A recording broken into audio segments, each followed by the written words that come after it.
Mi nombre es Rafaela Santos, y hasta hoy me pregunto en qué momento mi propia casa dejó de ser mi lugar.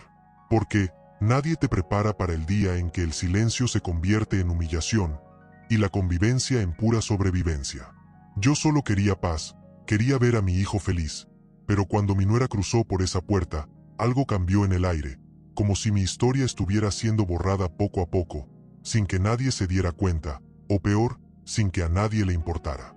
Intenté ser comprensiva, intenté adaptarme, intenté no estorbar, pero existe un punto, un instante, en el que el alma de una mujer cansada despierta. Y cuando despierta, nadie la detiene. Sé que mucha gente va a juzgar, mucha gente va a verse reflejada en este espejo, y mucha gente va a sorprenderse con lo que pasó después. ¿Quieres saber lo que hice? Ahí es donde la historia realmente comienza. Antes de continuar, suscríbete al canal y activa las notificaciones para no perderte ninguna historia real como esta. Siempre pensé que envejecer significaba ganar paz, pero descubrí que, a veces, la caída empieza dentro de tu propia casa. Cuando mi hijo se casó y trajo a mi nuera a vivir con nosotros, creí que mi familia estaba creciendo. Pero, poco a poco, la verdad apareció con una delicadeza cruel. Las reglas comenzaron a surgir como quien no quiere la cosa. No dejes eso ahí, no muevas eso, así no se hace. Frases pequeñas que, al principio, me tragué con remordimiento, pensando que quizá yo estaba exagerando. Pero pronto me di cuenta de que hasta el tono de voz de ella tenía una dureza que me empujaba fuera de la historia de mi propia vida. Era seco, impaciente, como si cada palabra mía fuera una molestia. Llegué al punto de pedir permiso para agarrar agua en mi propia cocina, y cuando eso pasó, sentí la primera punzada de injusticia. ¿Cómo puede una mujer que luchó tanto convertirse en huésped dentro del hogar por el cual sacrificó tanto? Mi hijo lo veía, y se quedaba callado. Ese silencio suyo dolía más que cualquier palabra áspera de mi nuera. Era como si yo estuviera desapareciendo en cámara lenta. Intentaba justificar todo diciendo que el matrimonio requiere adaptación, que yo debía respetar su espacio, pero la revancha emocional ya estaba ocurriendo. Caminaba por la casa despacio, con miedo de abrir una puerta equivocada. Es extraño como el miedo a estorbar se vuelve rutina cuando nadie te ve. Los gestos de ella tenían intención, incluso cuando venían envueltos en sonrisas sin alma. Ajustaba todo lo que yo tocaba. Cambiaba la posición de los objetos como si mi toque contaminara. Cerraba puertas detrás de mí con una suavidad calculada, ese tipo de suavidad que humilla más que un grito. Y yo respiraba hondo, diciéndome que una mujer debe mantener la dignidad, incluso cuando no recibe ni lo mínimo de respeto a cambio. Con el tiempo entendí que nada de eso era un accidente. Era método, era dominio, era el inicio de algo que todavía iba a ponerme a prueba. Intentaba mantener la calma por amor a mi hijo, creyendo que existe una justicia emocional, que la vida recompensa a quien siembra paz, pero en el fondo yo ya sentía que aquello estaba lejos de terminar. Era solo la apertura de una historia que aún iba a exigir fuerza, lágrimas y quizá hasta un sabor amargo de venganza, aunque yo todavía no lo supiera. La transformación no pasó de un día para otro, y quizá por eso dolió tanto. Mi nuera empezó con pequeñas delegaciones, como quien sugiere ayuda, pero que en mi caso siempre venían con ese tono que me hacía sentir menos. Ya que está ahí parada, decía ella, y yo tragaba duro, sintiendo la caída de mi propia autoestima. Yo lavaba los trastes mientras ella estaba en el celular. Barría el patio mientras ella se arreglaba las uñas. Y cada gesto parecía empujar mi dignidad un poco más fuera de ese hogar. Con el tiempo, la lista de tareas creció como si yo fuera una empleada silenciosa. Preparaba el café antes de que todos despertaran, hacía la comida, limpiaba el baño, doblaba la ropa, cargaba las compras pesadas y todavía cuidaba al bebé cuando ella quería descansar. Mi hijo, siempre con esa mirada perdida, incómoda, atrapado entre la verdad y el miedo de contrariar a su esposa. Nunca me defendió, y su silencio era como un eco que repetía, aguanta. Ninguna justicia parecía posible en ese escenario. Las pequeñas humillaciones se volvieron rutina. Un día me dijo, usted sí sabe usar esto, ¿verdad? señalando una estufa que yo había usado durante décadas. Otra vez me regañó por haber guardado algo mal en la alacena, dentro de mi propia casa. Sentí el escalofrío del arrepentimiento por haber permitido que todo llegara tan lejos. Sentí también el inicio de una reacción dentro de mí, todavía tímida, pero viva, latiendo como una herida que se niega a cerrar. Y mientras todo eso pasaba, el padre de ella, mi suegro, empezó a aparecer más seguido. Observaba todo con esa mirada fría, como quien siempre evalúa, siempre mide. Nunca ofrecía ayuda, pero siempre estaba ahí para reforzar, con frases sutiles, que yo estaba haciendo lo que una mujer madura debería hacer. En el fondo, parecía disfrutar aquella dinámica de poder, como si la caída de una mujer fuera un espectáculo aceptable dentro de esa familia. Yo me veía apagada, repitiendo tareas, tragándome palabras, intentando mantener mi alma intacta. Pero cada día ahí sembraba una semilla extraña, un malestar que crecía despacio, como raíz que rompe el concreto. Era una advertencia, silenciosa, profunda, de que yo no aguantaría esa vida para siempre. Algo dentro de mí estaba a punto de despertar. Y yo aún no sabía que ese despertar vendría de un modo que pondría toda esa casa de cabeza, especialmente al suegro, que juraba tenerlo todo bajo control. Hubo un día en que desperté y sentí que mi alma estaba envejecida, no por el tiempo, sino por el desgaste emocional. Miraba a mi alrededor y ya no reconocía a la mujer que un día fui. Antes, yo tenía voz, opinión, presencia. Hoy, apenas me atrevía a abrir la boca por miedo a la mirada dura de mi nuera o al silencio cortante de mi propio hijo. La verdad me golpeó como un mazazo. Yo estaba desapareciendo dentro de mi propia historia. Y eso dolía más que todas las pequeñas humillaciones juntas. Los recuerdos venían como oleadas. Me acordaba de las noches en vela criando a mi hijo sola, de las fiebres que enfrenté con él en brazos, de los cumpleaños en los que hacía milagros para comprar un pastel bonito. Recordaba como él decía que yo era su heroína. Y ahora me trataban como si fuera desechable, como alguien que sirve café y se hace a un lado. El remordimiento por haber permitido esa caída silenciosa me consumía todos los días. Lo peor era darme cuenta de que mi dolor no conmovía a nadie.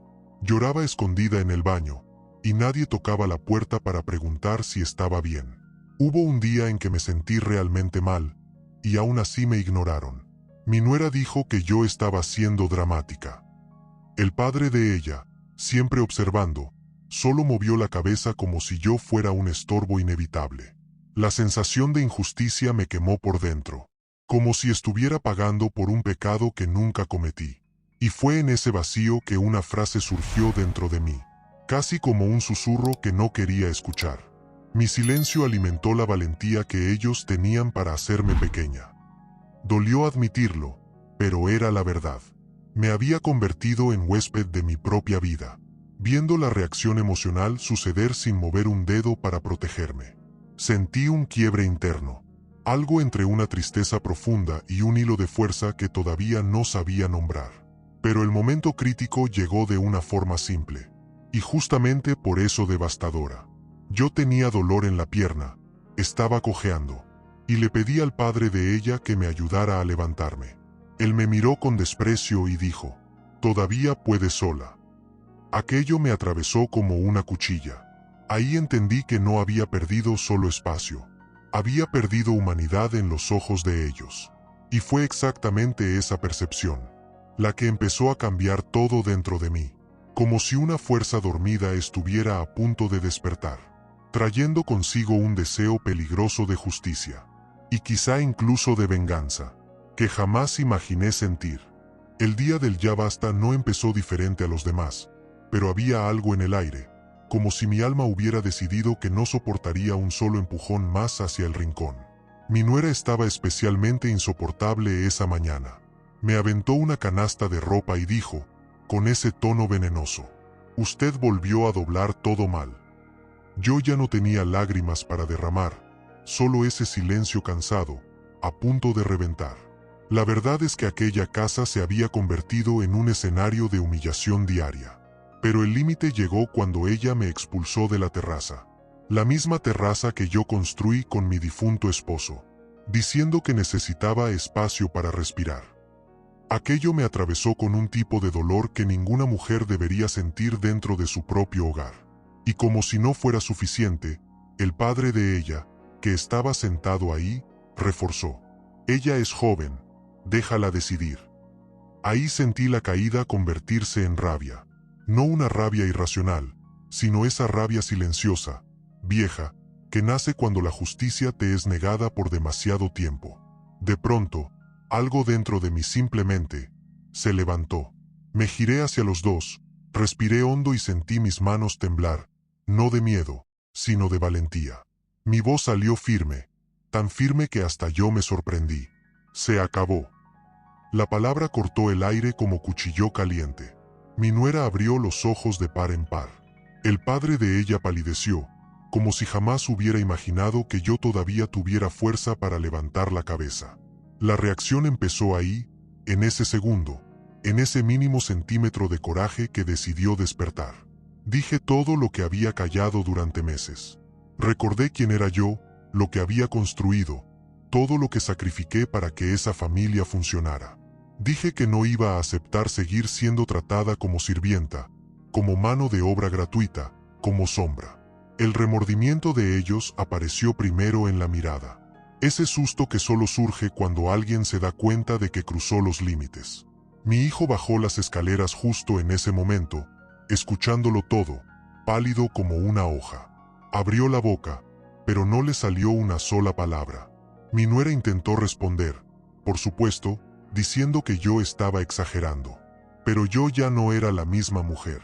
La miré directo a los ojos, y luego miré al padre de ella, y dije: hoy recupero mi vida. Ustedes lidien con el vacío que crearon. Y salí de la terraza con una calma aterradora. El silencio de ellos resonó detrás de mí, y en el fondo, yo sabía, eso era solo el comienzo. La venganza, o lo que fuera que estaba despertando dentro de mí, apenas estaba gateando. Y nadie en esa casa tenía idea de lo que estaba a punto de acontecer. Después de aquel día, la casa quedó en silencio, como iglesia vacía. El ambiente cambió de una forma casi palpable. Mi hijo empezó a ver la verdad con la claridad que siempre le faltó. Vio la caída que me habían impuesto, y el remordimiento en su rostro mostraba que, por primera vez, entendía el precio de su silencio. Mi nuera, que antes caminaba por la casa como si fuera dueña de todo, comenzó a tropezar con su propia arrogancia. Sin mi presencia para hacer todo, el caos doméstico llegó rápido, y ella sintió en carne propia el peso de la ausencia de quien siempre sostuvo aquella rutina. El padre de ella, el gran observador, el hombre que siempre parecía tener el control, fue el primero en caer. Sin mi mano de obra gratuita, perdió sus pequeños privilegios. Perdió el confort que yo, aún humillada, le ofrecía. Vi en sus ojos la reacción que jamás imaginó enfrentar. Él pensaba que yo era frágil, sumisa, fácil de manipular. Pero descubrió que una mujer cansada puede despertar una fuerza que lo cambia todo.